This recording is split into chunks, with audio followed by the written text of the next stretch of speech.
Nós convidamos a nossa companheira Mariana para trazer a mensagem Jesus e a Fé.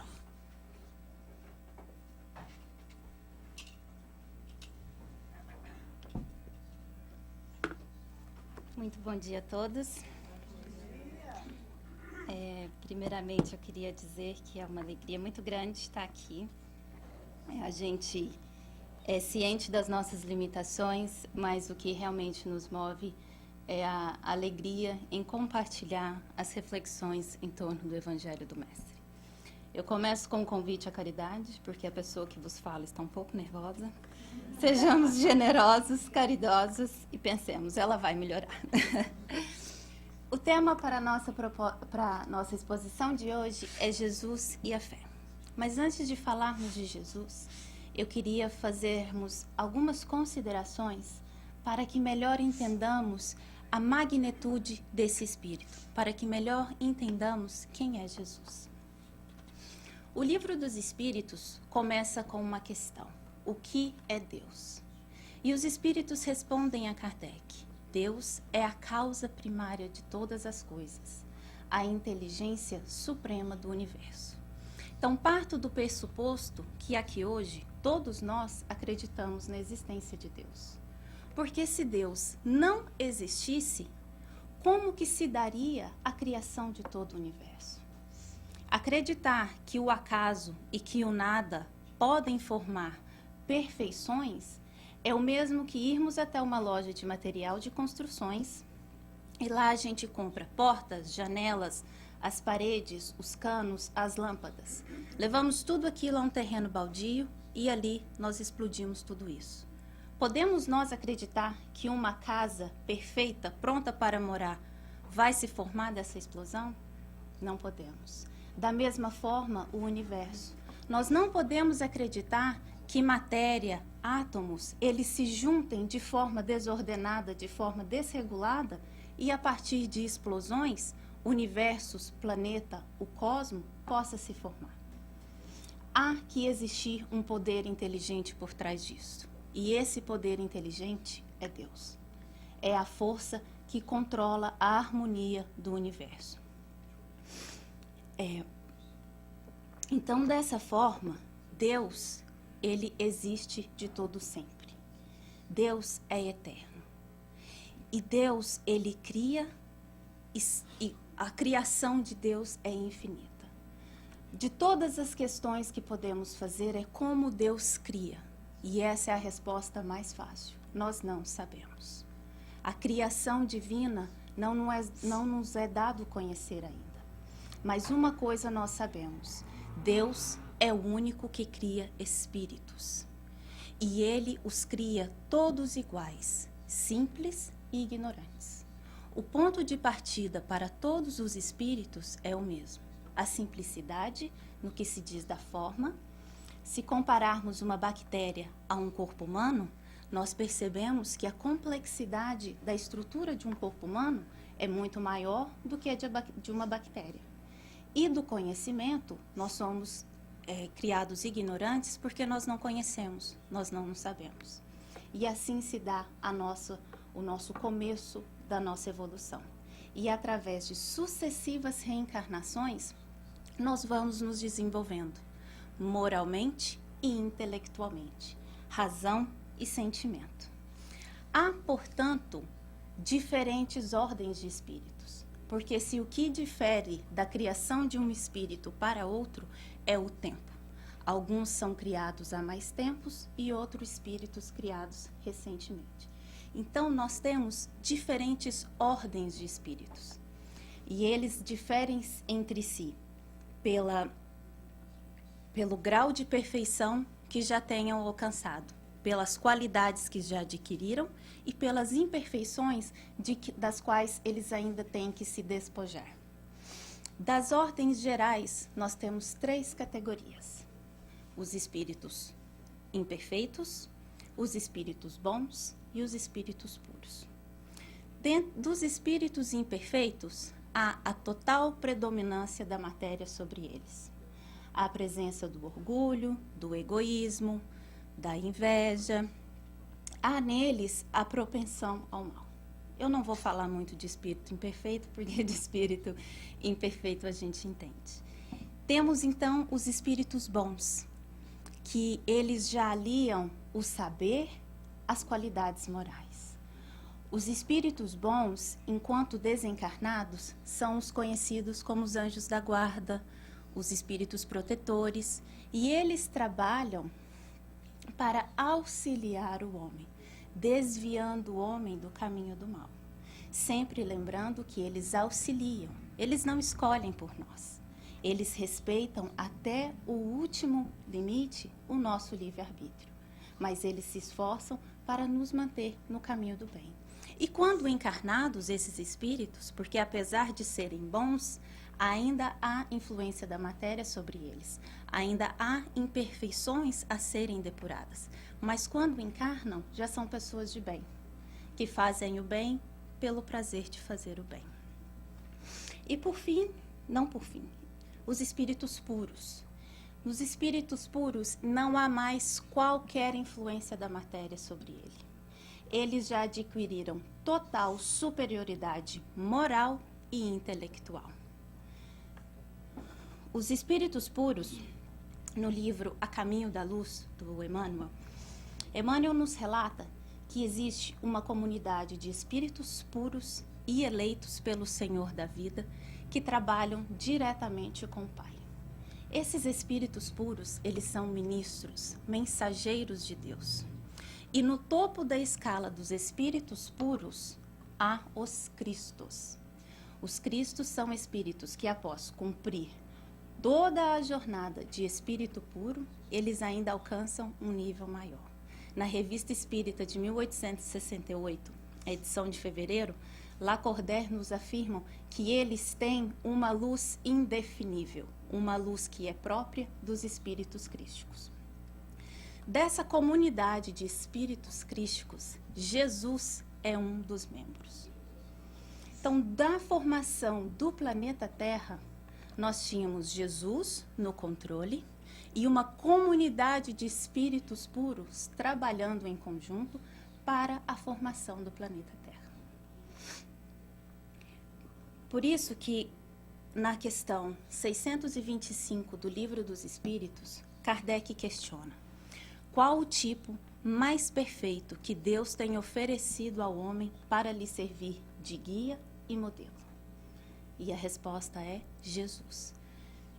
Nesse sentido, entendemos por que guia. Jesus foi criado assim como nós, mas ele já cumpriu a sua jornada à perfeição. Então não há problema pelo qual nós viemos a passar que Jesus nunca viu. Não há dor que venhamos a sentir que Jesus nunca sentiu. Por isso ele é o nosso guia. E essa comunidade de espíritos puros já se reuniu nas proximidades da Terra por 2 vezes. A primeira, quando da formação do globo terrestre. Essa comunidade de espíritos puros, juntamente com Jesus, se reuniram para definir as características cosmogônicas do planeta Terra. Isso que significa pressão atmosférica, gravidade, para definir o padrão de vida na Terra. E a segunda vez, quando um desses espíritos iria encarnar no planeta Terra. E esse espírito era Jesus. Então, por isso que Jesus é, então, o nosso modelo. Porque Jesus veio à Terra. Ele encarnou aqui na Terra por uma vez. E quando aqui encarnado, a conduta de Jesus, a conduta moral, é para nós um modelo a ser seguido. Porque se queremos chegar à perfeição, voltar ao caminho, voltar aos braços de Deus, o caminho a seguir é Jesus. Porque todos nós temos o mesmo ponto de partida, mas temos também o nosso destino, que é a nossa perfeição. Quando falo de perfeição, é uma perfeição relativa, perfeição de criatura, porque perfeição absoluta somente a de Deus.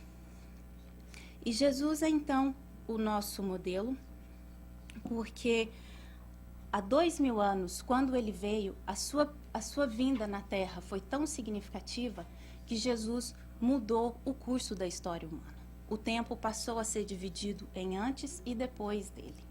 E até hoje, milhares de pessoas, 2000 anos atrás, como nós aqui hoje, ainda nos reunimos em torno do seu evangelho de luz para melhor tentar compreendê-lo.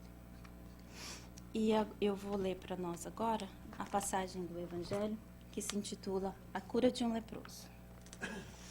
E aconteceu que, enquanto ele estava em uma das cidades, eis que um homem cheio de lepra, ao ver Jesus, prosternando-se, rogou-lhe, dizendo: Senhor, se quiseres, podes purificar-me. Estendendo a mão, tocou-lhe, dizendo: Quero, seja purificado. E imediatamente a lepra afastou-se dele. E ordenou-lhe não dizer nada a ninguém. Mas disse: Depois de partir, mostra-te ao sacerdote e apresenta a oferta pela tua purificação, conforme Moisés ordenou, em testemunho para eles.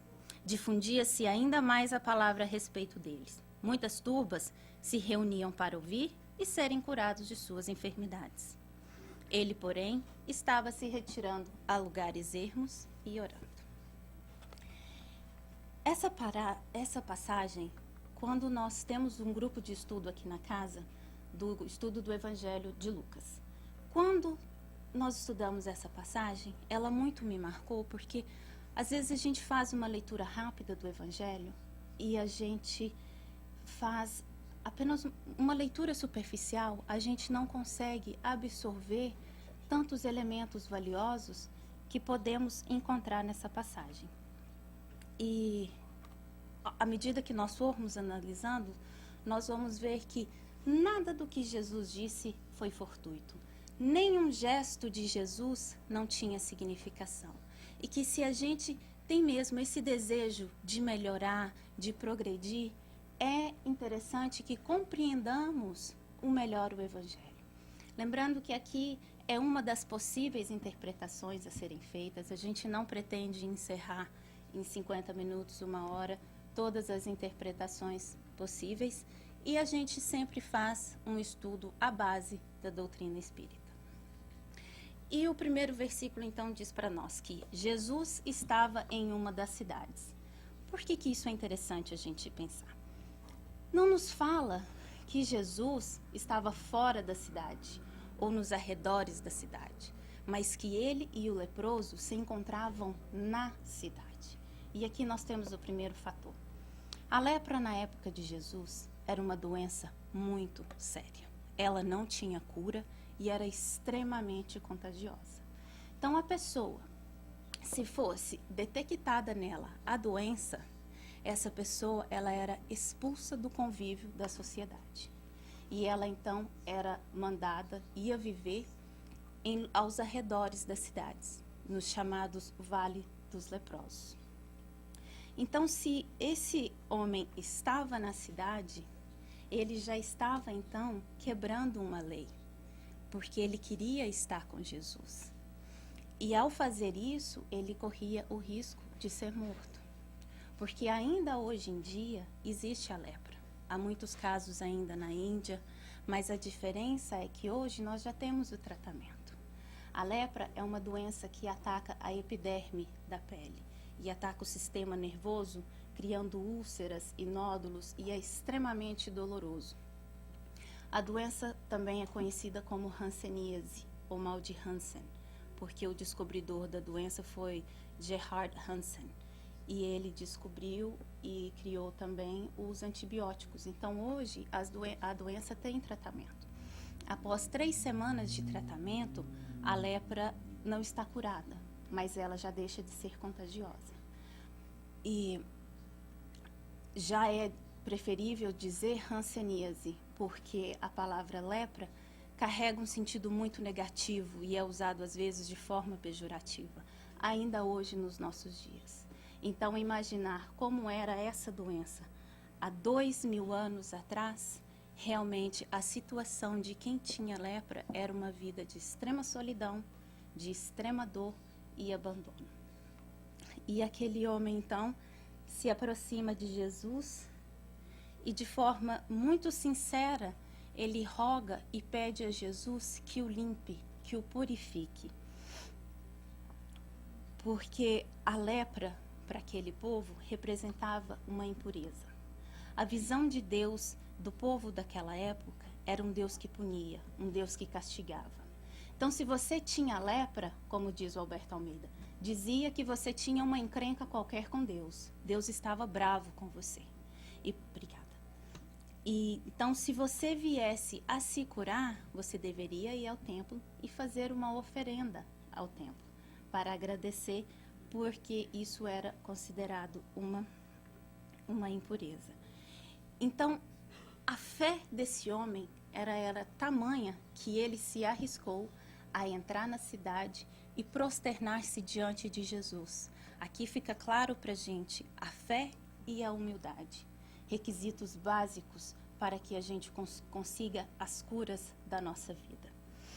E Jesus, então, estendendo a mão, tocou-lhe dizendo: quero, seja purificado. E imediatamente a lepra se afastou dele. E eu pergunto a vocês, Jesus precisava ter tocado esse homem? O magnetismo de Jesus era tanto que bastaria Jesus olhar para aquele homem, porque aquele homem estava movido de vontade, bastava Jesus olhar para ele e ele teria sido curado. Mas não, mas Jesus o toca. No livro Há 2000 anos, há uma passagem belíssima, quando o senador Públio Lentulus, ele vai à procura de Jesus em Genezaré. Quando o senador Públio Lentulus era um homem de Estado, um homem poderoso, um homem orgulhoso.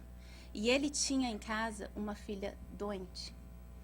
E por insistência da filha e da esposa, elas insistem para que ele vá buscar o Nazareno, Jesus o Nazareno, porque a fama de Jesus já se espalhava, Jesus já havia feito outras curas. Ele resiste e fala que não vai, por fim ele cede e vai à busca de Jesus.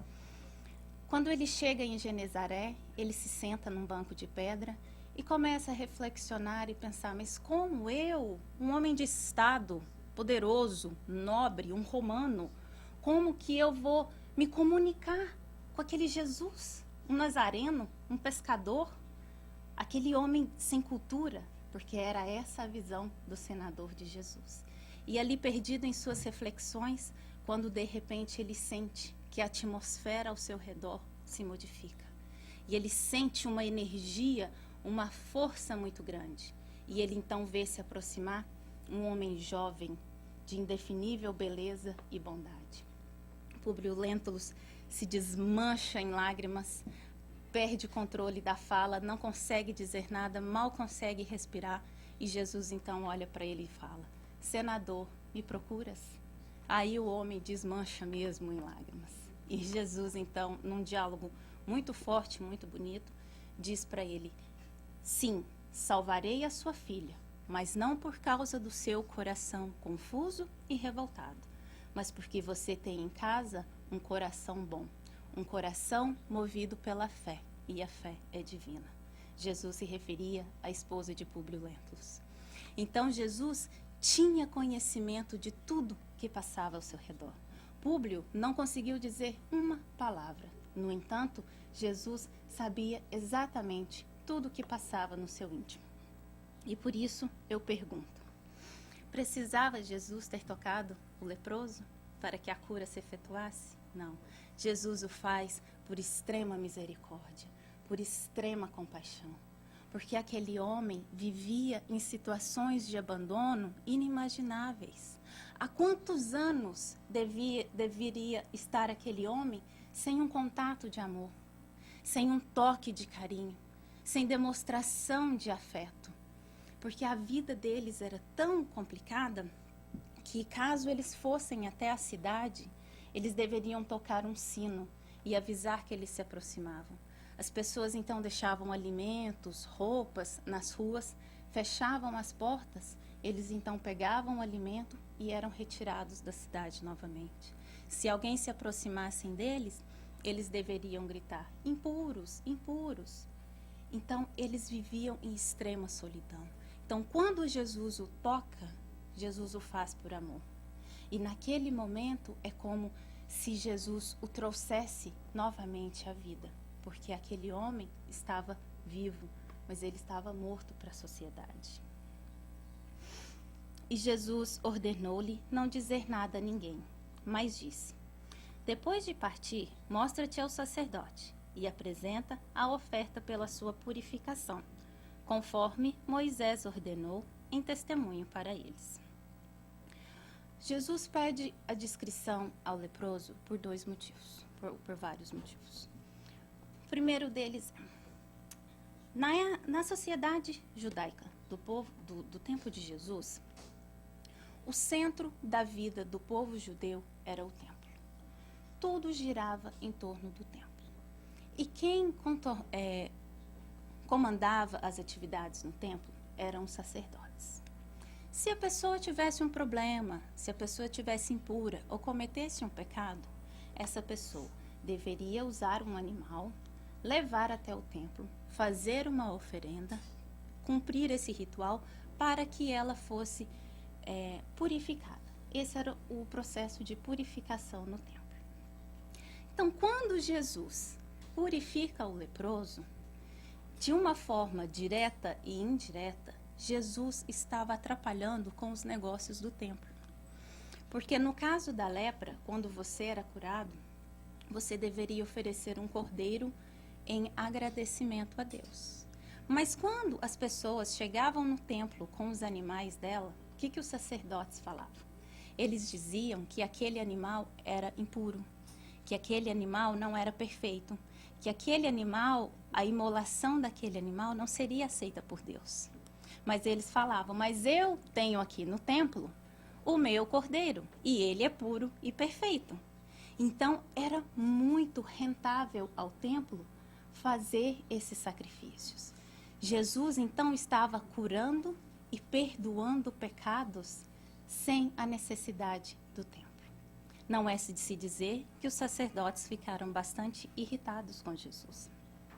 De uma certa forma, Jesus agia e fazia só o que o templo poderia estar fazendo. E então, quando Jesus orienta o leproso, mesmo depois de curado, a ir ao templo, Jesus queria mostrar aos sacerdotes que ele obedecia às leis. Porque Jesus disse: eu não vim destruir a lei, eu vim dar a ela o seu cumprimento. Mas para mostrar também que o amor de Jesus curava, que Jesus tinha poder porque ele vivia em comunhão com o Pai. E ainda assim ordena o leproso a fazer a sua oferta. Difundia-se ainda mais a palavra a respeito deles. Muitas turbas se reuniam para ouvir e serem curados de suas enfermidades. Ele, porém, estava se retirando aos lugares ermos e orando. Essa passagem, ela também se encontra em Marcos e Mateus.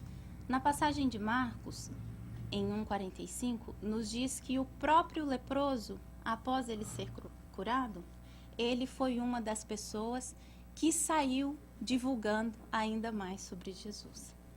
E aqui é interessante a gente perceber que Jesus, aonde ele passava, multidões o acompanhavam, tanto para lhe ouvir quanto para serem curadas.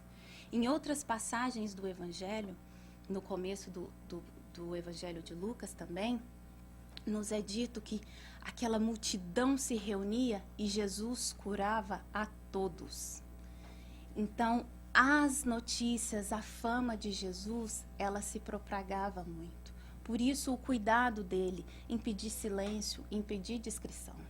Porque não nos esqueçamos, Jesus era um Cristo. E ele não veio à terra a passeio. Ele tinha um planejamento. Essa passagem se encontra no capítulo 5 de Mateus. O livro de Mateus tem 24 capítulos. Então, fica claro que nós estamos bem no começo da vida pública de Jesus. Então, não era interessante para ele que crises nacionalistas começassem a se levantar. Jesus tinha esse cuidado. Por isso, ele pede a discrição. Ele tinha uma tarefa a cumprir. E nada podia dar errado. Porque não é todo dia que um Cristo vem ao planeta Terra. A sua missão deveria ser cumprida integralmente. E dessas pessoas que se reuniam ao redor de Jesus, muitos iam movidos pela fé porque queriam estar junto de Jesus. Mas muitos, o entusiasmo, ele não era saudável. Já eram os espiões do templo. Então, o desgaste energético de Jesus era muito grande. Por vezes, então, ele se afastava e ia orar para se refazer, se reconectar com Deus. E então nós pensamos, Jesus, que é um Cristo de primeira grandeza, no meio do turbilhão, no meio da confusão, ele se retira para rezar. Temos nós a necessidade de fazer o mesmo? Temos nós a necessidade de nos reconectar com Deus? E muitas vezes fazemos isso apenas nos momentos mais tranquilos do dia, nos esquecendo que é nos momentos de maior dificuldade que nós devemos buscar essa comunhão com Deus. Porque no momento da aflição, quando a gente entra em oração, nos é dado a conhecer as nossas deficiências próprias. E conhecendo as nossas deficiências próprias, nós então desenvolvemos a nossa humildade. Porque a fé, para nos ser útil, é necessária que ela seja ativa. Mas o que é ter fé? Ter fé é acreditar que Deus existe? Acreditar que Deus existe não é ter fé, isso é ter juízo, porque nós já sabemos da grandiosidade desse Espírito. Ter fé, a palavra fé vem da palavra hebraico, que significa emuná. Hebraico era a língua falada no tempo de Jesus, nos templos religiosos. E Jesus falava o aramaico, que era a língua coloquial do dia a dia. Então, em hebraico, a palavra emuná pode ser traduzida como fé e fidelidade. Em grego, a palavra pistis, porque os evangelhos foram escritos em grego. E ela também tem essa definição, fidelidade, fé.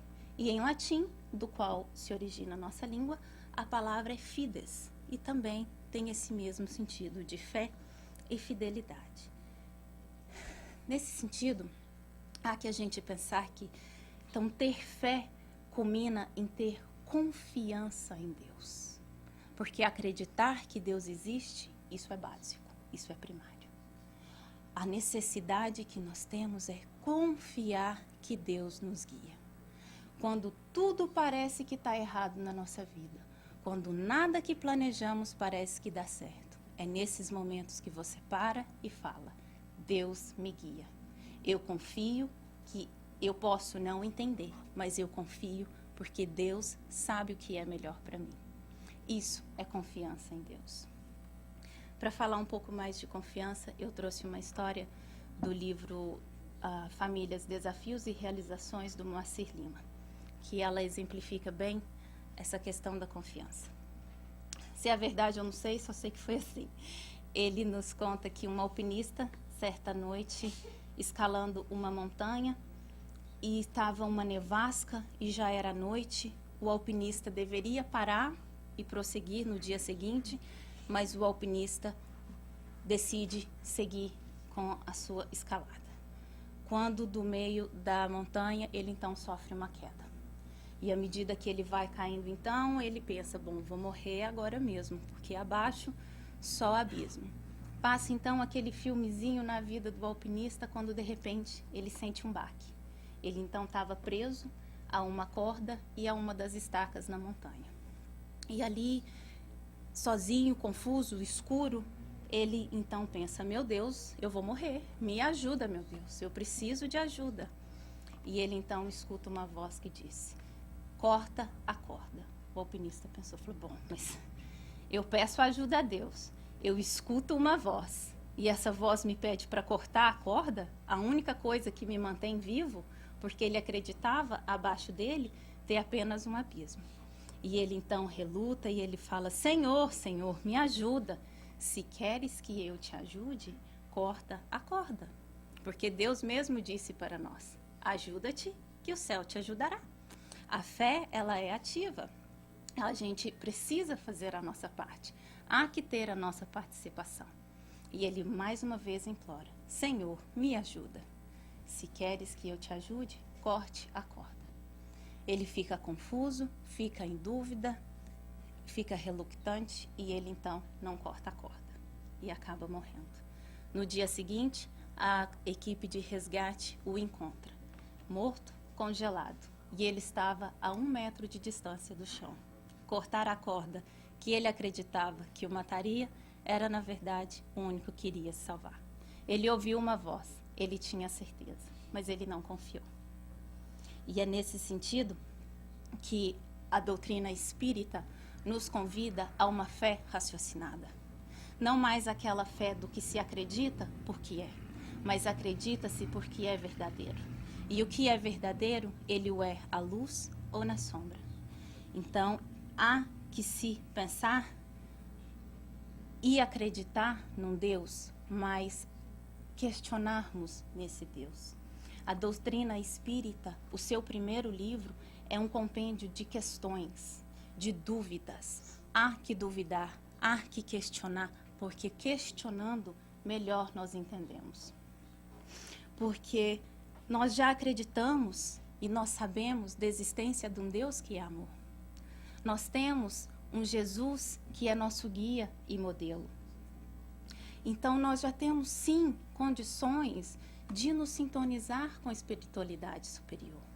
Porque Jesus, ele desceu até nós, mas é imprescindível que nós façamos o nosso movimento de elevação. E Emmanuel nos fala que o orgulho, o egoísmo, são hoje as lepras do nosso coração. Então, há que termos em nosso coração uma fé robusta, uma fé verdadeira, que nos dê a energia para superar os obstáculos. Porque se o leproso tivesse somente acreditado em Deus, em Jesus, será que ele teria sido curado? A cura dele se fez porque ele agiu com fé, humildade e vontade. E Paulo nos afirma que para fazer o bem é necessário a vontade.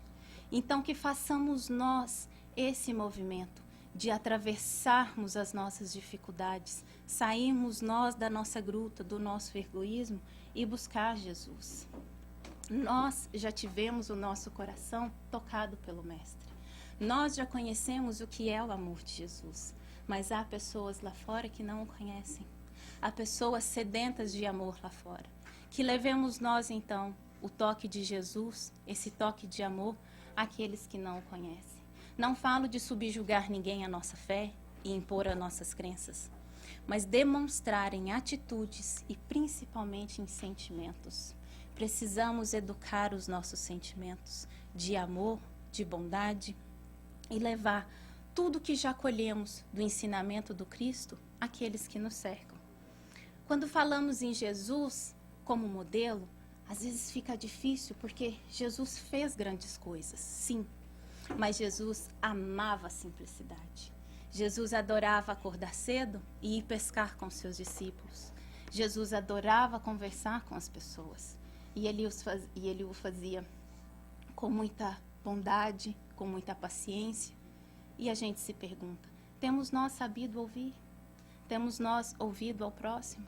Às vezes vamos ao asilo, mandamos roupas e mais roupas para o Brasil, mas às vezes o telefone toca, aquele parente difícil, não vou atender. 5 minutos do seu dia para ouvir alguém que precisa, isso é caridade. Isso é o toque de Jesus na vida das pessoas.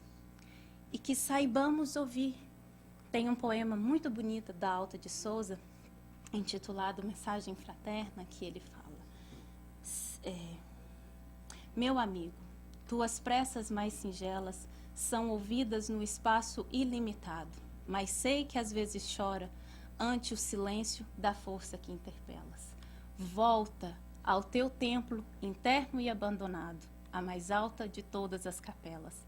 Deus responde em ti mesmo e te esclarece com a força eterna da redenção.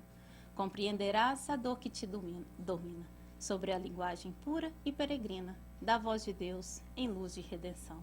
Deus fala em nós. Saibamos ouvir.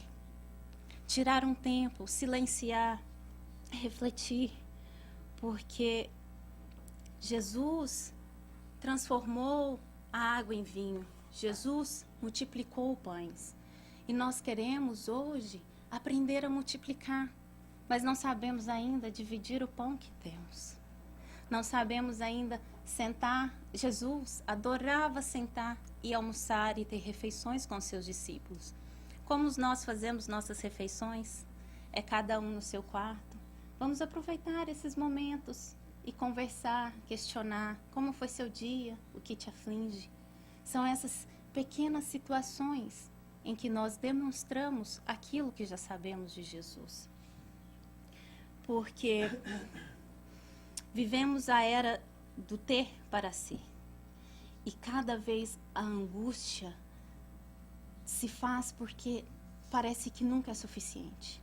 Por mais que temos, ainda nos falta algo. Porque estamos buscando lá fora. E Jesus está aqui dentro. Deus está dentro de nós. Temos potenciais divinos dentro de nós. Podereis fazer o que eu faço e muito mais. Mas precisamos começar do simples. O mundo passa por momentos graves.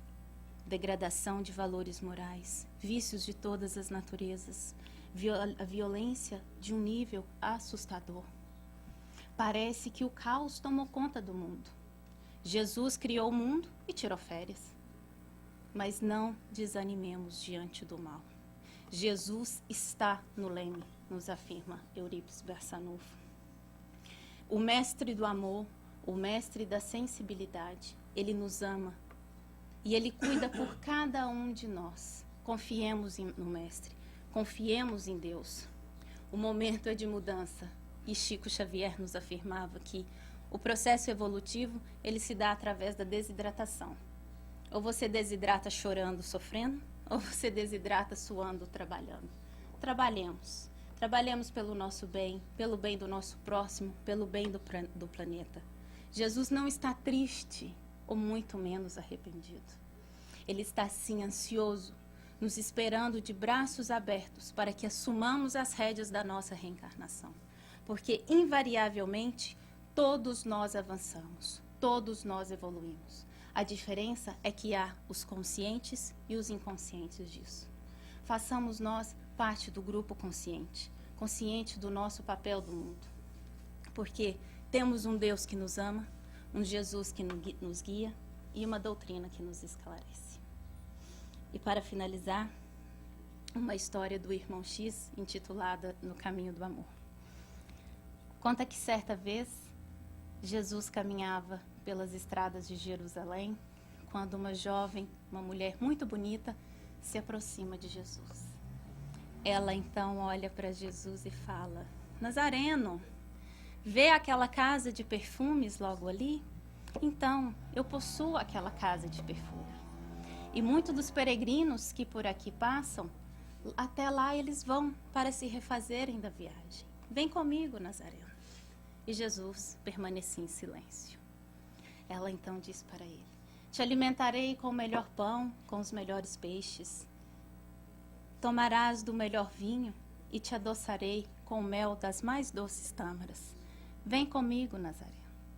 E Jesus permaneceu em silêncio. Ela então olha para ele e diz: Noto um brilho diferente em teu olhar. E se eu assim procedo, é por muito te amar. E Jesus diz para ela: Hoje não, amanhã, quem sabe?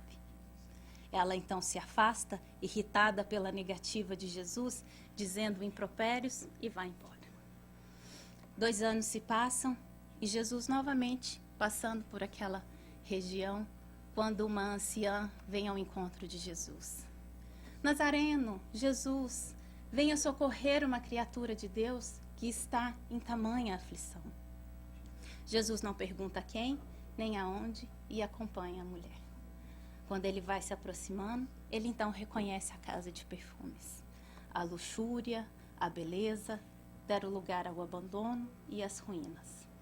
Quando Jesus adentra a casa, ali estirada ao chão estava uma moça. A jovialidade, a beleza haviam sido consumidas pela doença e pelo abandono. Jesus se aproxima dela e ela o reconhece. E ela então diz: Nazareno, é você, Nazareno. Mas agora, Nazareno, agora eu não tenho mais nada a te oferecer, Nazareno. Agora é muito tarde. Jesus então diz para ela: noto um brilho diferente em teu olhar. E se eu assim procedo, é por muito te amar. Esse é o nosso Jesus. Muito obrigada a todos, muita paz e muita luz.